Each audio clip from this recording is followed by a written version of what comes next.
Ассалаумағалейкум қазақ елі. Бүгін міне 2025 бірінші қазан халықаралық қарттар күні.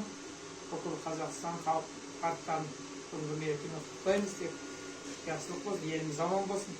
Енді бүгінгі мынау біздің себепкен Горняк жылу жүйесі, міне осы біздің ауылға осы Горняк жылу жүйесін мереке Хакимов деген азамат, осы ауылдың тумасы, біз өзі солтүстік Қазақстан облысы, Уәлихан ауданы, Құлдыкөл, бұрынғы Шапай ауылының тұрғындарымыз, осы ауылдың тума баласы.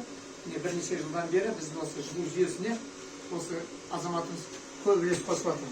Мына соңғы мықты мынау Горняк пеші, бұл Горняк пеші осы ауылда бірнеше үйге құрылды. Және бүгін мынау шоқан шырпайын орнатылып отыр. Және бұл 400 болғасы, екі үйді бірдей жылытты. Сапасы жақсы, көп отын кетпейді, жылуы мықты. Және бұның жақсы қасиеті көмір талғамайды. Қандай богатырь дейміз, май көмір дейміз, қай көмір салсаң, сол көмірмен жылыта береді. Енді бұған сенімдіміз. Әр үйге осындай жылу жүйесі тартылсын. Еліміз аман, жұртымыз тыныш болсын. Мереке орнында тағы көп рахмет. Бұл азамат бірнеше жылдан бері басқа жақты қостағанда біздің ауылға бірнеше осындай Горняк пешін алды. Елі сау болсын мереке.